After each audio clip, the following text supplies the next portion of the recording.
Corby, you were talking about IU's consecutive dual meet record. Right. They had a string, the number escapes me right now, but I think it was like 13 seasons of consecutive undefeated dual meets. And a couple of quirky things happened to help maintain that.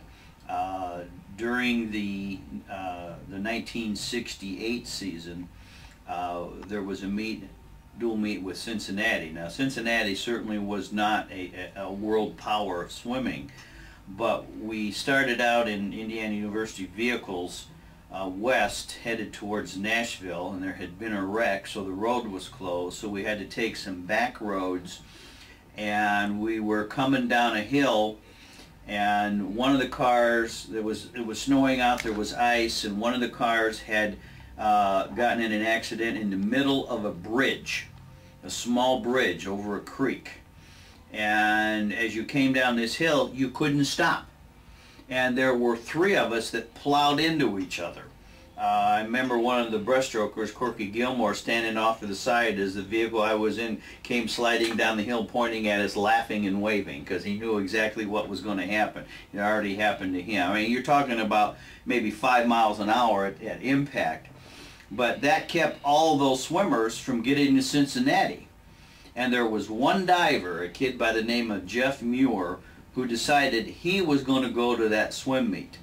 And he took off walking and hitchhiking, and he got to Cincinnati and walked in the pool as the meet began. He was the only IU diver at the meet, and because of his presence, they maintained their undefeated season and beat Cincinnati. The other one was a year later when the Olympics were in Mexico City, and they were in October, so all of the Olympians from all of the schools were not in school the first semester. They didn't come back to campus till later. And we were swimming Michigan at Michigan, and that was a big rivalry, and Michigan had a good team. They had a swimmer by the name of Juan Baio from Brazil that was an international star. There was a swimmer from Huntington, Indiana by the name of Kincaid that went on to coach Kokomo Hayworth to a couple of state championships a few years ago. And he was an international swimmer, 400 IM an NCAA champ.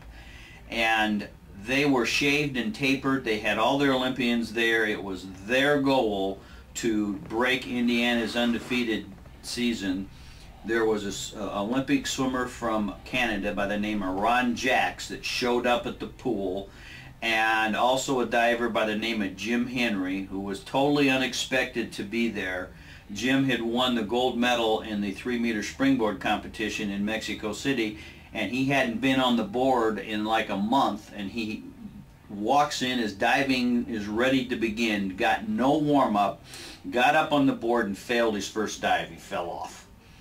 Got back up and nailed his next 5 dives, won the diving competition, and Indiana beat Michigan to maintain that streak. So if Jax hadn't showed up from Canada and if Jim Henry hadn't showed up at the meet, they would have broken that string of undefeated dual meets.